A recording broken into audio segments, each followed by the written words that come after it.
आज का वचन गंभीर है और मनुष्य की ओर से नहीं है। आमीन। मनुष्य की ओर से नहीं है। आज का केंद्र प्रभु यीशु मसीह है। हमारी सभा का केंद्र, हमारे जीवन का केंद्र प्रभु यीशु मसीह है और बिना प्रभु यीशु मसीह के हम कुछ भी नहीं कर सकते। आमीन।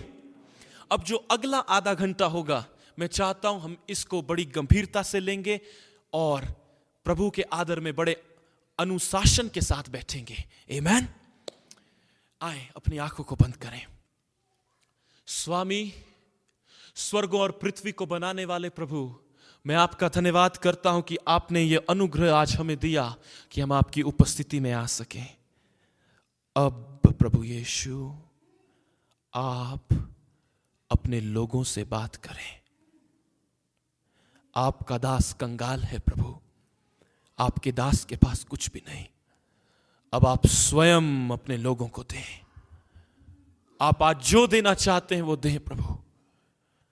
आज अपने लोगों की जरूरतों को पूरा करें। हे प्रभु, आज आप जो चाहते हैं उसे पूरा करें।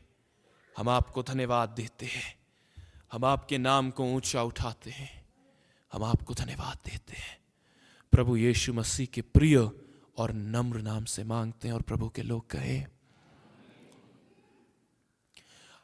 आज के प्रचार का शीर्षक है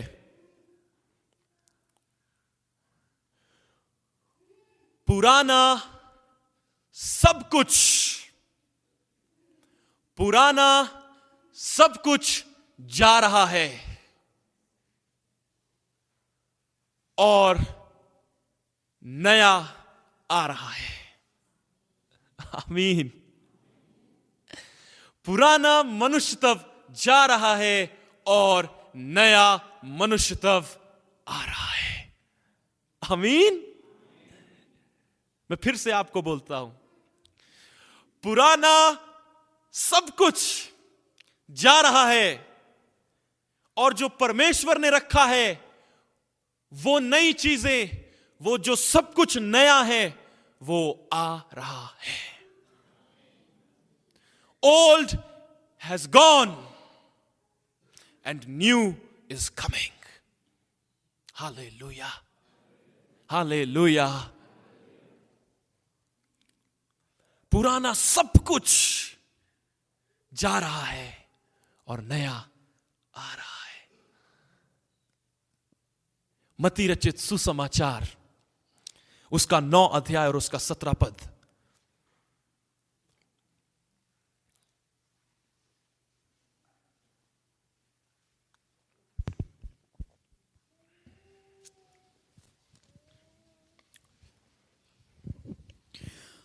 और लोग नया दाखरस पुरानी मशकों में नहीं भरते हैं, क्योंकि ऐसा करने से मशकें फट जाती हैं और दाखरस बह जाता है और मशकें नष्ट हो जाती हैं।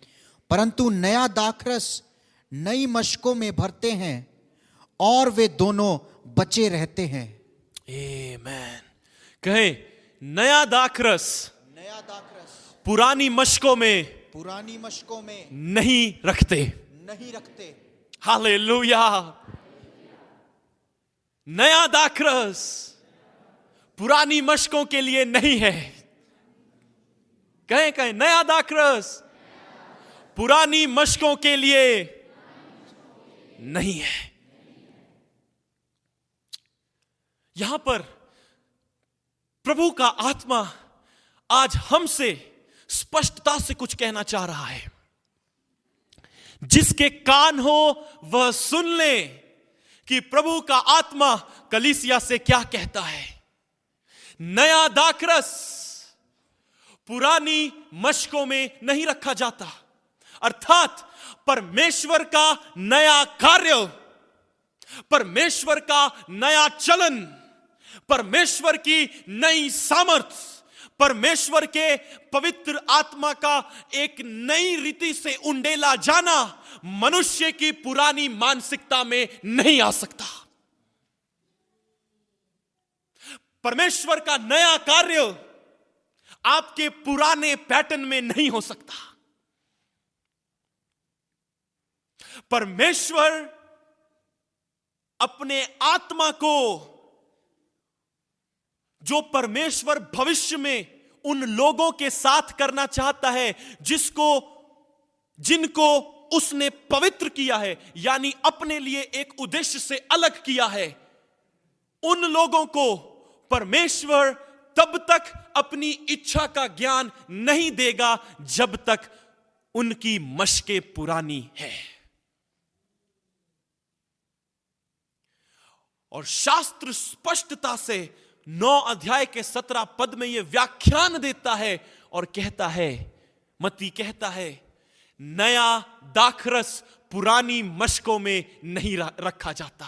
यदि नया दाखरस पुरानी मशकों में रखा जाएगा तो क्या होगा?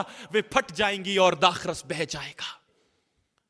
यदि आप पुरानी मानसिकता के हैं, यदि आप पुराने मनुष्यत्व के हैं, आपका भीतरी मनुष्यत्व नहीं बदला, वही पुराना मनुष्यत्व है, वही पुरानी मानसिकता है, वही पुरानी अविश्वास की बातें हैं, पवित्र आत्मा आपको अपनी परिपूर्णता से नहीं भर सकता। क्यों? क्योंकि आपकी मशकें पुरानी है।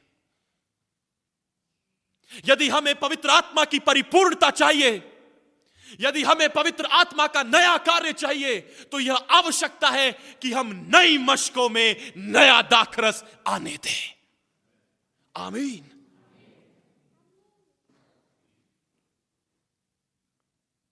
नया दाखरस पुरानी मशकों में नहीं रखा जाता।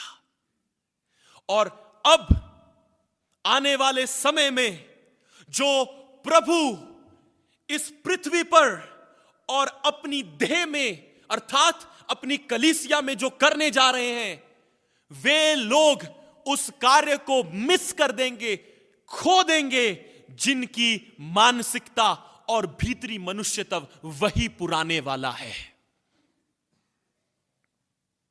यदि हम परमेश्वर के कार्य को समझना चाहते हैं, यदि हम परमेश्वर के पीछे वैसा चलना चाहते हैं जैसा प्रभु चाहता है, तो आज आवश्यकता है कि पवित्र आत्मा का उंडेले जाना अब इस नई मशक में होने पाए, जो यीशु मसीह के रक्त से धुली हुई और परमेश्वर के पुत्र का आंतरिक प्रकाशन पाकर अपने भीतरी मनुष्यत्व में बलवंत होकर जिसके मन की आंखें ज्योतिर्मय हो जाए, वही व्यक्ति नया दाखरस प्राप्त कर सकता है। 2 कुरिन्थियों उसका 5 अध्याय और उसका 17 पद। ओ धन्यवाद यीशु।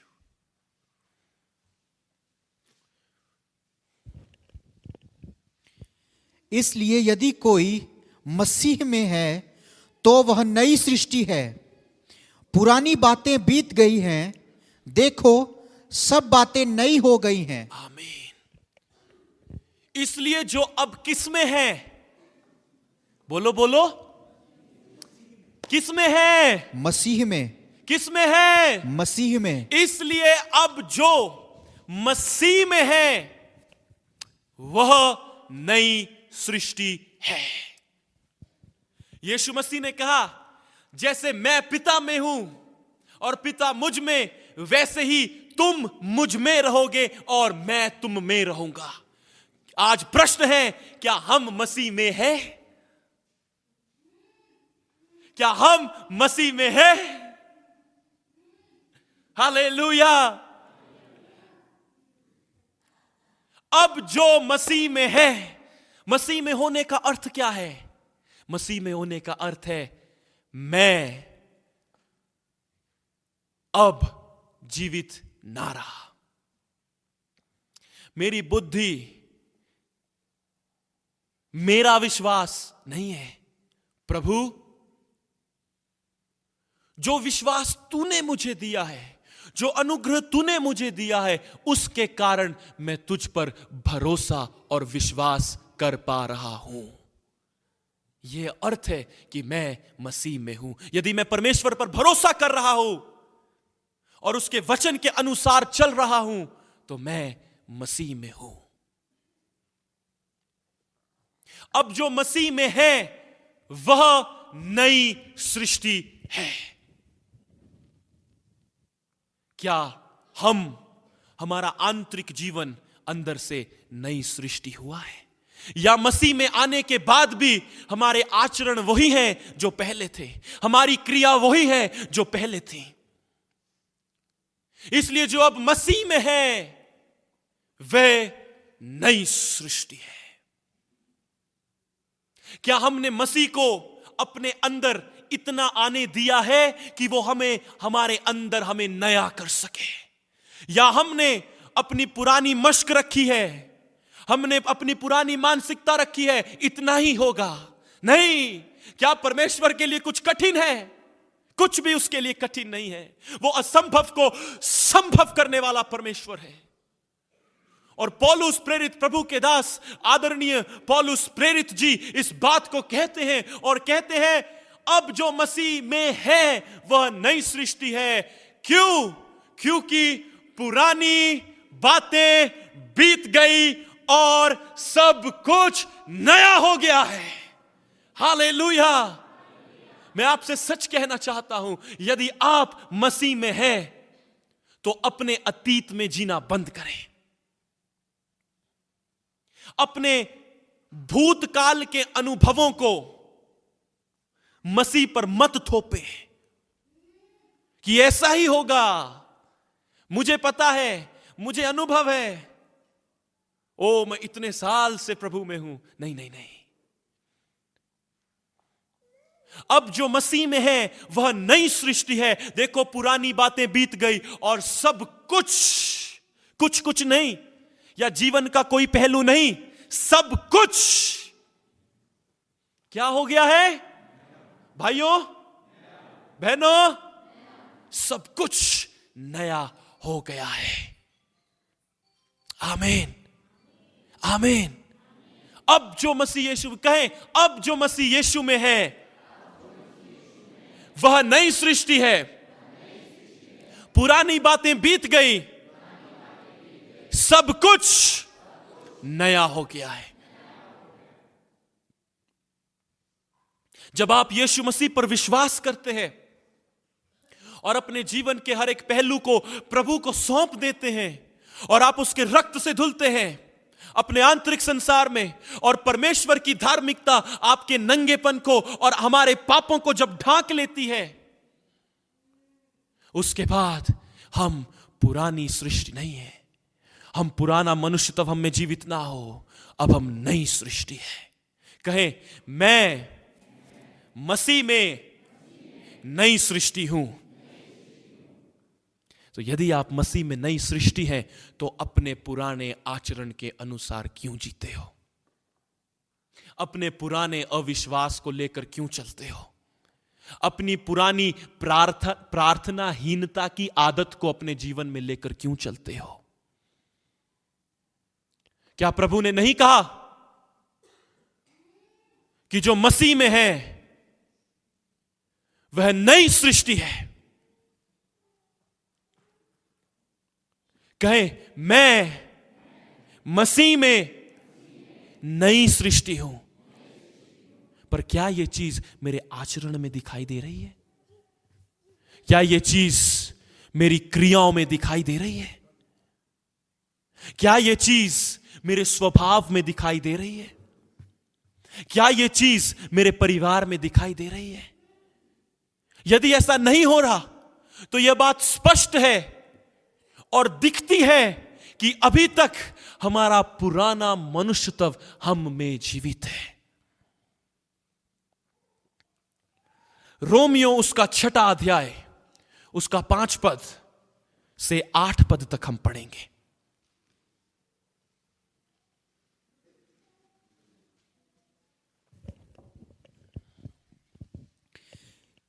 क्योंकि यदि हम उसकी मृत्यु की समानता में उसके साथ जुट गए हैं, अगर हम उसकी मृत्यु की समानता में उसके साथ जुड़ गए, यदि हम उसके गाड़े जाने में उसके साथ जुड़ गए, मतलब यदि हम उसके गाड़े जाने में उसके साथ जुट गए, यदि हम अपने मैं को समाप्त करके, अपने मैं को खत्म करके, अपनी लालसाओं को, अपनी अभिलाषाओं को खत्म, क्रूसित करके जब हम उसकी मृत्यु में उसके साथ जुट जाते हैं, जब हम उसकी मृत्यु में कहें, जब मैं प्रभु की मृत्यु में उसके साथ जुट जाऊंगा तब नया हो जाऊंगा। पढ़िए ब्रदर। तो निश्चय उसके जी उठने की समानता में भी जुट जाएंगे। यदि हम उसकी मृत्यु में उसके साथ जुट गए, यदि हमने अपने आप का इनकार किया, हमने अपना क्रूस उठाया और हम उसकी मृत्यु में उसके साथ जुट गए, तो पौलुस प्रेरित इस भेद को प्रकट करते और कहते हैं कि हम उसके जी उठने की समानता में भी उसके साथ एक हो जाएंगे। उसके जी उठने की समानता कैसी है? अरे वो देह जो स्वर्गीय है, वो स्वभाव जो स्वर्गीय है, वो मानसिकता जो स्वर्गीय है। यदि मैं यीशु मसीह के साथ गाड़ा गया हूं तो मैं यीशु मसीह के साथ जी भी उठूंगा। यदि मैं यीशु मसीह के साथ गाड़ा गया हूं तो अब मैं जीवित ना रहा, अब जो जी उठ रहा है वो मुझ में मसीह यीशु है। मैं अब मसीह में हूं तो मैं अब नई सृष्टि हूं। पुरानी बातें बीत गई, सब कुछ नया हो गया है। मगर क्यों ये चीज मेरे आचरण में नहीं दिखती? मुझे यदि आज कुछ चाहिए, यदि मुझे आज किसी चीज की आवश्यकता है, यदि आज परमेश्वर की कलीसिया को किसी चीज की आवश्यकता है, तो वो यह आवश्यकता है कि वो यह जान जाए, उसके आंतरिक संसार में इस बात का प्रकाशन प्रकट रूप से प्रकाशित हो जाए कि मैं जीवित नहीं हूं, मैं मसीह मुझ में जीवित है और मैं मसीह में हूं। तो यदि मैं मसीह में हूं तो अब मुझ में पुराना मनुष्य तब जीवित नहीं है। अब जो मुझ में जीवित है वो परमेश्वर के पुत्र का नया मनुष्य तब है, क्योंकि मैं जीवित ना रहा, मसीह मुझ में जीवित है। और जब वो नया मनुष्य तब हमारे अंदर जीवित होता है, तब ये वचन पूरा होता है कि जब हम उसकी मृत्यु में उसके गाड़े जाने के साथ जुट गए तो हम उसकी पुनरुत्थान की सामर्थ्य के द्वारा, उसके पुनरुत्थान की ताकत के द्वारा हम उसके जी उठने में भी उसके साथ जुट जाएंगे और महिमा में परमेश्वर के साथ परमेश्वर के राज्य में प्रवेश करेंगे। Hallelujah, hallelujah. और आज परमेश्वर का आत्मा इस बात को हमें बता रहा है, क्योंकि प्रभु चाहता है कि हमारी सृष्टि जिसमें करप्शन आ चुकी है, जिसके अंदर बहुत सा बैर भाव और मैल भर गई है, उसको आज प्रभु अपने पुत्र के आंतरिक प्रकाशन के द्वारा हमें साफ कर कर मसीह में, मसीह के बाहर नहीं, मसीह में नई सृष्टि बनाए। कहें आमीन, कहें आमीन, आमीन। पुराना मनुष्य तब क्रूसित होना चाहिए। यदि हमारा पुराना मनुष्य तब क्रूसित नहीं है तो हम परमेश्वर की सामर्थ्य को प्राप्त नहीं कर सकते। यदि हम में पुराना मनुष्य तब जीवित नहीं है, यदि हम में पुराना मनुष्य तब जीवित है, हम कभी भी यीशु मसीह के साथ वैसे नहीं चल सकते जैसे प्रभु चाहता है हम उसके पीछे चलें। जब तक एक व्यक्ति अपने पुराने मनुष्य तब को, अपनी भावनाओं को, अपनी कल्पनाओं को, अपनी इंद्रियों को यीशु मसीह के क्रूस पर क्रूसित नहीं करता, अपनी अभिलाषाओं और लालसाओं समेत, तब तक वह नई सृष्टि को समझ नहीं सकता। नया दाखरस पुरानी मशकों में नहीं रखा जाता। पवित्र आत्मा का उंडेले जाना अब पुरानी मशकों पर नहीं होगा। इसीलिए अपने जीवन को सुधार लो, इसलिए अपने जीवन को परमेश्वर के साथ सही कर लो, ताकि जब वो अंतिम जागृति में प्रभु अपने आत्मा को मनुष्य की देह पर उंडेलेगा, उस समय हम लोग अपने जीवन में प्रभु के सामने उसके भवन में इस बात का इंतजार करते हुए प्रार्थना में रहे कि पवित्र आत्मा नई मशकों में नया दाखरस भरने पर है। हालेलुया। यदि हमें नया दाखरस चाहिए, यदि हम चाहते हैं कि जो कुछ पुराना था वो चला जाए और नया आ जाए, तो आज हम अपने आप को क्रूसित कर दें। और आज मैं आपसे ये कहना चाहता हूं, ये हमारी सामर्थ्य से नहीं होगा, ये हमारे अनुभव से भी नहीं होगा, ये हमारी बुद्धि और ज्ञान से भी नहीं होगा, ये मात्र परमेश्वर की दया का परिणाम होगा। कहे मैं जो कुछ भी हूं परमेश्वर की दया का परिणाम हूं। फिर से कहें, फिर से कहें। और मैं आपसे सच कहता हूं, आज परमेश्वर अपनी कलीसिया पर दया करना चाहते हैं। मेरे साथ कहें, पुराना जाता रहा, नया आ रहा है। कहें, पुराना जाता रहा, नया आ रहा है। कहें, मेरा सब कुछ पुराना जाता रहा और परमेश्वर का नया मेरे जीवन में आ रहा है। तालियां बजाएं और उसको धन्यवाद दें।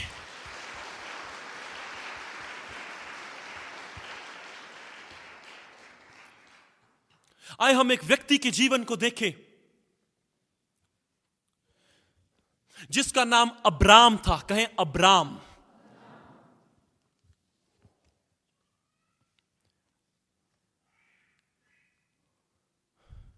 और वो प्रभु के साथ चला। और वो कहें, अब्राम परमेश्वर के साथ चला। अब सुनिए, एक दिन अब्राम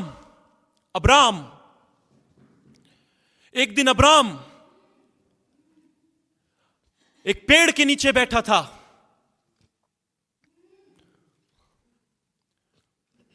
और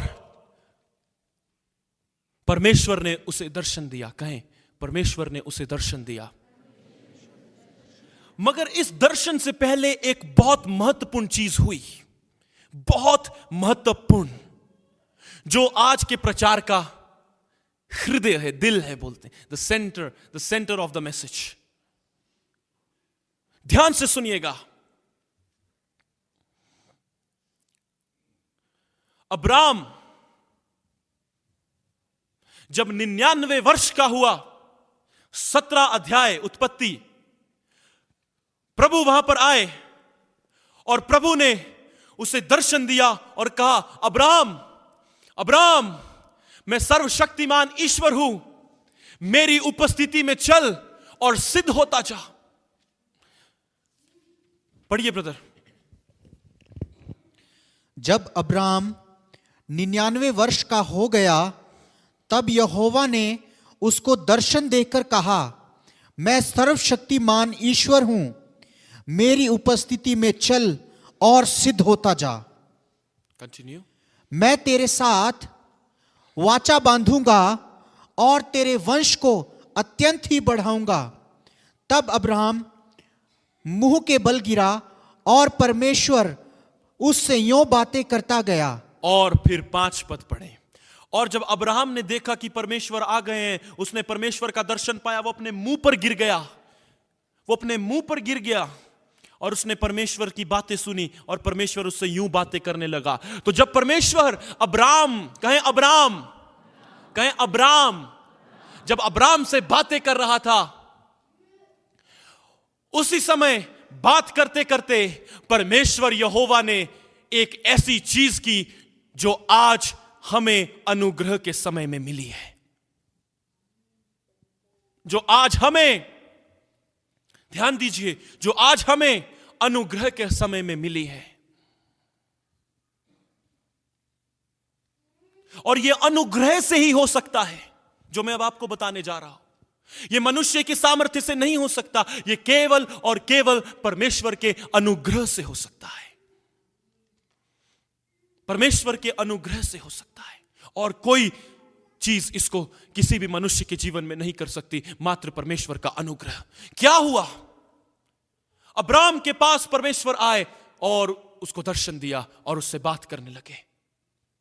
और फिर परमेश्वर ने उससे कहा 5 पद में, इसलिए अब से तेरा नाम अब्राम न रहेगा, परंतु तेरा नाम अब्राहम होगा। आमीन। प्रभु कहते हैं 5 पद में 17:5, अब से तेरा नाम अब्राम नहीं होगा, अब से तेरा नाम अब्राहम होगा। यदि आप इन नामों का अर्थ देखें तो उसकी एक अलग शिक्षा है और बहुत भेद है इसमें। आप सब लोग जानते हैं, आप सब लोग शास्त्र का अध्ययन करते हैं, मगर आज हम जो बात कर रहे हैं उसकी रोशनी में, पवित्र आत्मा की रोशनी में, यीशु मसीह के क्रूस की रोशनी में जो प्रभु हमें दे रहे हैं, उससे समझना जरूरी है।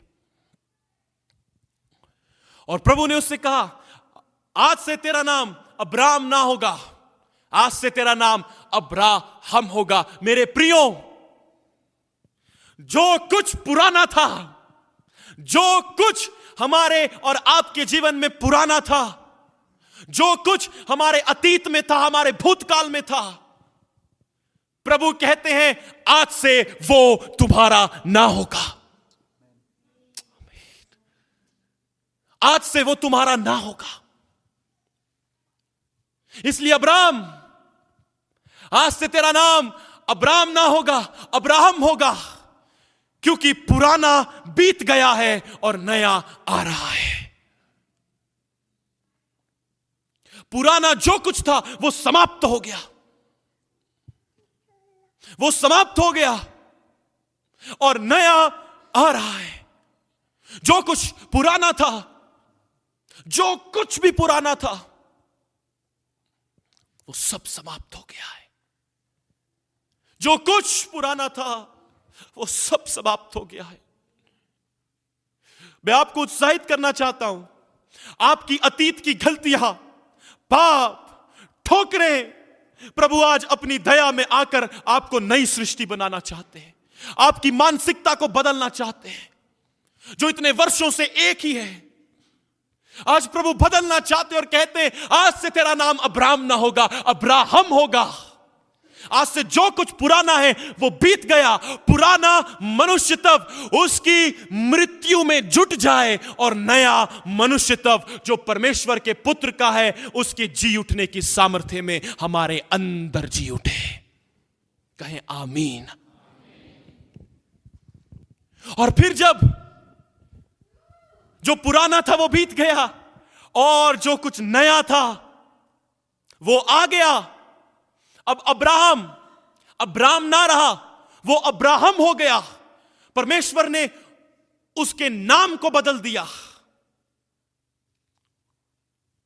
आज प्रभु का आत्मा मेरी और आपकी मानसिकता को बदलना चाहता है उस नए कार्य के लिए जो वो अंतिम दिनों में करने जा रहा है।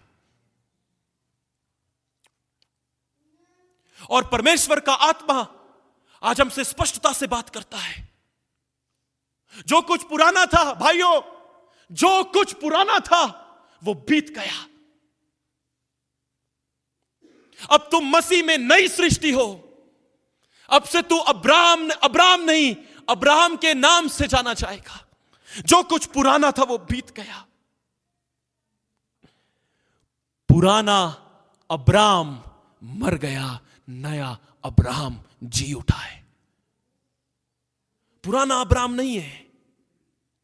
और जब ऐसा हुआ, अब सुनिएगा, जब हम परमेश्वर के पास आते, प्रभु के पास आते, अपनी जरूरतों को लेकर प्रभु के पास आते हैं, प्रभु अपने आप को हम पर प्रकट करते हैं। चंगाई की रीति पर, स्वतंत्रता की रीति पर, छुटकारे की रीति पर, शांति की रीति पर, बहुत बहुत अलग अलग तरह से प्रभु हम पर अपने आप को प्रकट करते हैं। मगर वो व्यक्ति, कान धर के सुनिएगा प्रियो, मगर वो व्यक्ति जिसका पुराना मनुष्य तब मसीह की मृत्यु में जुट गया है और नया मनुष्य तब मसीह के जी उठने की सामर्थ्य में मसीह के साथ जी उठा है, ऐसे व्यक्तियों का, ऐसे प्रियों का प्रभु अपने आप को चंगाई की रीति पर, स्वतंत्रता की रीति पर, आनंद की रीति पर, शांति की रीति पर, सामर्थ्य की रीति पर प्रकट नहीं करते। जब आप पहली बार प्रभु के पास आते हो, वो अपनी चंगाई की रीति पर आप पर अपने आप को प्रकट करता है, स्वतंत्रता की रीति पर अपने आप को आप पर प्रकट करता है, अलग अलग तरह से समाधान देता है, बहुत कुछ चीजें करता है, अलग अलग रीति से अपने आप को प्रकट करता है। मगर एक वो व्यक्ति जिसका पुराना मनुष्य तब मसीह की मृत्यु में उसके साथ जुट गया है और नया मनुष्य तब जो मसीह का है उसके अंदर जी उठता है, वैसे लोगों को परमेश्वर कभी भी भौतिक रूप से अपने आप को प्रकट नहीं करता। उनको कैसे प्रकट करता है? अब सुनिएगा। एक दिन अब्राहम 18 अध्याय में एक पेड़ के नीचे बैठा था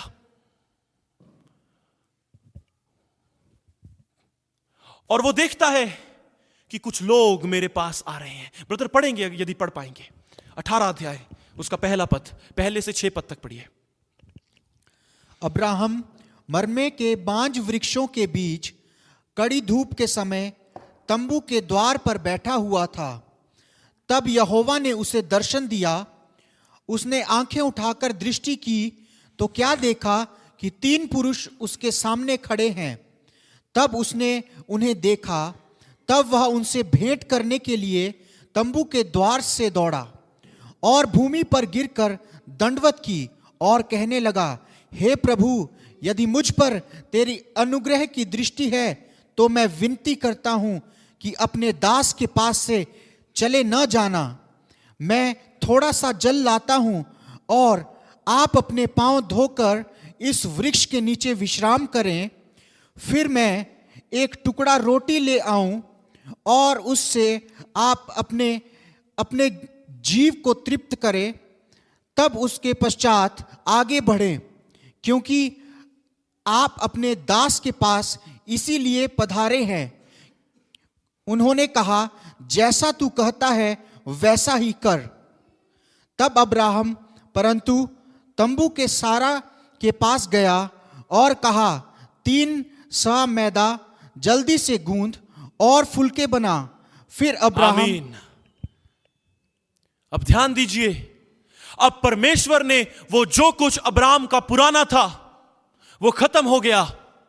अब एक नया मनुष्य है अब्राहम। वो एक दिन पेड़ के नीचे बैठता है और बाइबल कहती है यहोवा ने उसको दर्शन दिया।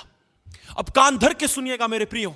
और जब यहोवा ने उसको दर्शन दिया, और कृपया गंभीर हो जाएं, जब यहोवा ने उसको दर्शन दिया और अब्राहम ने अपनी नजर ऊपर उठाई और वो क्या देखता है कि 3 पुरुष, कहे 3 पुरुष उसके पास आ रहे हैं। कहे कहे भाइयों, कहे बहनों, 3 पुरुष उसके पास आ रहे हैं। अब्राहम का जब पुराना मनुष्य तब खत्म हुआ और नया जीवित हुआ तो परमेश्वर ने उसे एक दर्शन दिया जो अलौकिक था। और इसलिए क्योंकि अब्राहम अनुग्रह के समय में था और आज हम भी अनुग्रह के समय में हैं, इसलिए प्रभु यही दर्शन हमें भी देना चाहता है। अब्राहम व्यवस्था में नहीं था, व्यवस्था तो मूसा से आई, मूसा से पहले व्यवस्था नहीं थी, अर्थात अनुग्रह का समय था। अब्राहम अनुग्रह के समय में था, जिस समय में आज हम हैं, अनुग्रह के समय में। इसीलिए मैंने कहा यह कार्य केवल परमेश्वर के अनुग्रह से हो सकता है। और अब्राहम अपनी आंखें ऊपर उठाता है और सामने से देखता है 3 पुरुष उसके पास आ रहे हैं। जब एक व्यक्ति अपने पुराने जीवन को यीशु मसीह के साथ क्रूसित करता है, उसकी मृत्यु में जुट जाता है और नया जी उठता है, मेरे प्रियो, परमेश्वर उसको अपनी त्रिएकता का प्रकाशन देता है। पिता, पुत्र और पवित्र आत्मा अब्राहम के पास आ गए। Hallelujah, hallelujah. पिता ने कहा अब मैं ही नहीं जाऊंगा। अब पिता ने कहा मैं नहीं जाऊंगा। प्रभु यीशु ने कहा मैं भी नहीं जाऊंगा। पवित्र आत्मा ने कहा मैं भी नहीं जाऊंगा। बोले एक दूसरे से बात करने लगे, क्यों तुम क्यों नहीं जाओगे? पिता आप क्यों नहीं जाओगे? प्रभु यीशु आप क्यों नहीं जाओगे? पवित्र आत्मा आप क्यों नहीं जाओगे? वो कहेंगे देखो पहले तो हम गए, अब्राहम का पुराना मनुष्य तब जीवित था, मगर अब हम तीनों चलेंगे क्योंकि अब अब्राहम नई सृष्टि है। और आज परमेश्वर का आत्मा आप सबको अपने में नई सृष्टि बनाना चाहता है, ताकि जैसे अब्राहम के पास पिता, पुत्र और पवित्र आत्मा मिलने के लिए आए, भेंट के लिए आए, वैसे ही आज पिता, पुत्र, पवित्र आत्मा यीशु मसीह के द्वारा हमारे आंतरिक संसार में हमसे भेंट करने के लिए आ रहे हैं। Hallelujah, hallelujah. ये त्रिएक परमेश्वर, ये त्रिएक परमेश्वर हमारे जीवन को अपने अपने आप से भरना चाहता है, अपने आप से भरना चाहता है। दूसरी चीज, उससे पहले सुनिए अब्राहम कितना खुश हुआ। अब्राहम सारा के पास गया, अपनी पत्नी के पास गया, उसने कहा आटा दिया, बोला फुलके बना दे, फुलके बना, जल लेकर आया, उनके लिए भोजन लेकर आया। ओ मेरे प्रियो, अब्राहम ने पिता, पुत्र और पवित्र आत्मा को अपने तंबू में जहां वो रहता था उसने उन्हें भोजन करवाया। यीशु मसीह ने कहा, देख मैं द्वार पर खड़ा हुआ खटखटाता हूं, यदि तू शब्द सुनकर अपना द्वार खोलेगा तो मैं तेरे भीतर आकर तेरे संग भोजन करना चाहता हूं। हालेलुया। वो प्रभु आपके जीवन में आना चाहता है, वो प्रभु आपके जीवन में आना चाहता है, वो त्रिएक परमेश्वर आपसे भेंट करने के लिए आना चाहता है। आप आज डिस्ट्रेस में है, आप आज अपने जीवन में, आपका जीवन गिरावट की ओर है, आप डिप्रेशन में है, आपने धोखा खाया है, आपको अपनों ने छोड़ दिया, आज आपके जीवन में सब कुछ धुंधला दिखाई देता है, भविष्य में कोई आशा नहीं है। चिंता ना करें, त्रिएक परमेश्वर आपसे भेंट करने को स्वर्ग से उतर आया है। हालेलुया। तालियां बजाएं और उसको धन्यवाद दें।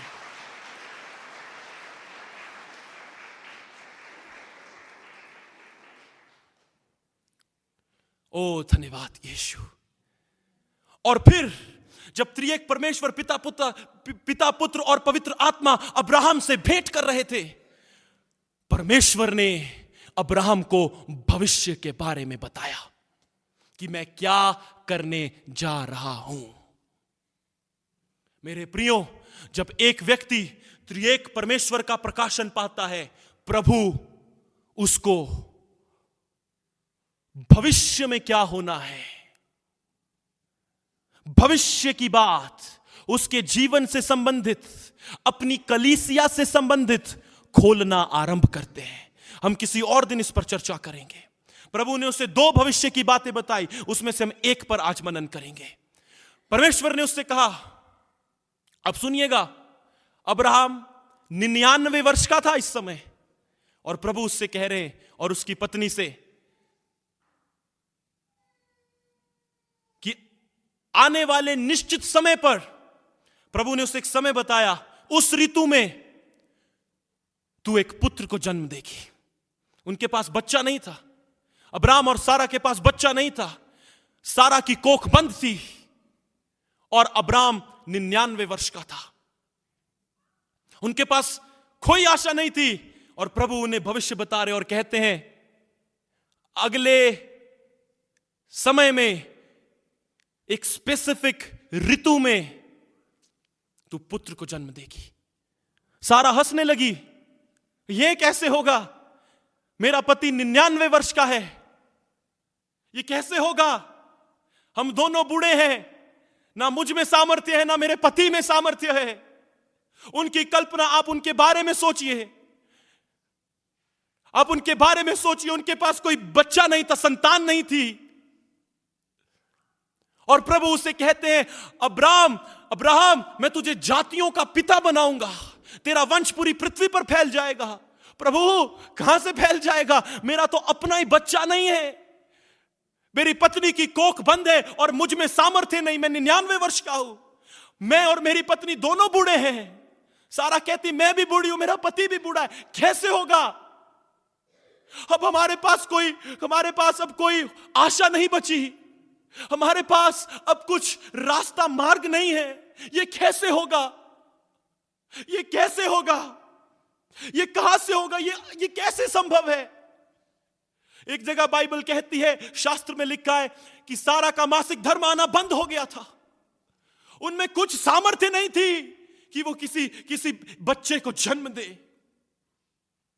मगर बाइबल कहती है उन दोनों ने, सुनिए इस बात को सुनिए, वो दोनों इस चीज की अपेक्षा नहीं कर रहे थे कि अब ये होगा। वो दोनों सारा गर्भवती होने की अपेक्षा नहीं कर रही थी कि अब ऐसा होगा, क्योंकि अब तो हम दोनों बुजुर्ग हैं, बूढ़े हैं, अब कैसे होगा, संभव ही नहीं। मेरा पति 99 वर्ष का, उसमें सामर्थ्य नहीं, और मैं भी बूढ़ी हूं, ये कैसे हो सकते? तो संभव है। उनके पास आशा नहीं थी, उनको लग रहा था ये कैसे होगा।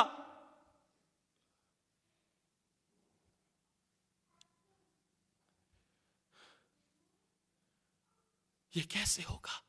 आज यहां पर बहुत से लोग ऐसे बैठे हैं जो अपने जीवन में ये बोल रहे हैं, ये चीज कैसे होगी,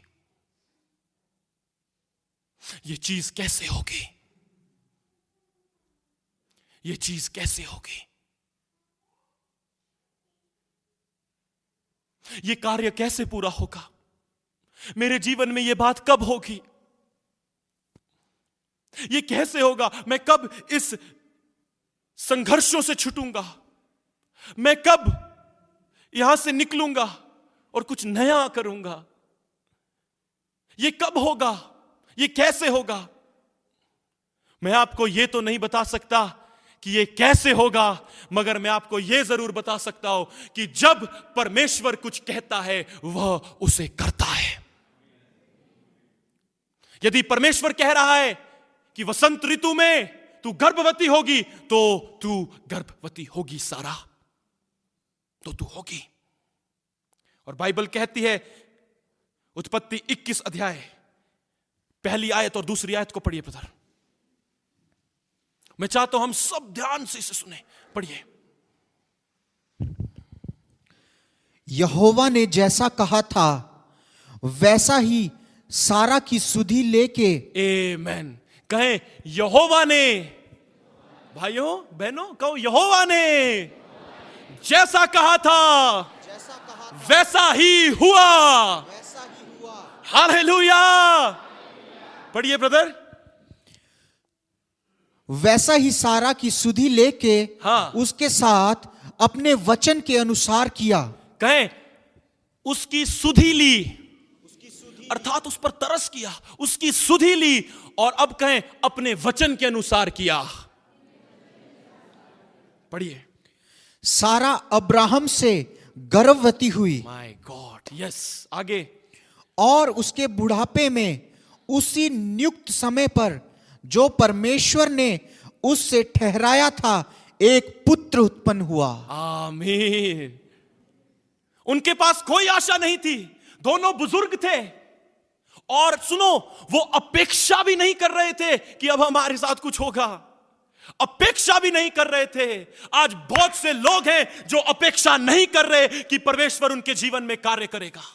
बहुत से लोग हैं जो आज अपेक्षा नहीं कर रहे कि ये चीज भी मुझे ये भी मेरे जीवन में हो सकता है, क्या मैं भी प्रभु के पीछे कभी चल सकता हूं। आप आज बहुत सी चीजों की अपेक्षा नहीं कर रहे, मगर इससे फर्क नहीं पड़ता आप अपेक्षा कर रहे हैं या नहीं कर रहे हैं। परमेश्वर ने ठाना है कि वो आपको नई सृष्टि बनाए, तो जो परमेश्वर कहता है वो होता है। और अब मैं आपसे कहना चाहता हूं, सारा के पास उम्मीद नहीं थी, आशा नहीं थी, मगर बाइबल कहती है, शास्त्र कहता है, परमेश्वर यहोवा ने सारा की सुधि ली। अगर आज आप भी किसी चीज की अपेक्षा नहीं कर रहे, यदि आज आप भी टूटे हुए हैं, गिरे हुए हैं, आपकी संबंध खराब है, परिवारों में समस्या है, और आप अपेक्षा भी नहीं करते कि ऐसा होगा, मलाकी में लिखा है, देखो परमेश्वर अचानक अपने मंदिर में आ जाएगा। जैसे अचानक त्रिएक परमेश्वर ने अब्राहम को दिया, दर्शन दिया, और पिता पुत्र पवित्र आत्मा अब्राहम के पास आए, वैसे ही भाइयों आज की सुबह, वैसे ही बहनों आज की सुबह पिता पुत्र पवित्र आत्मा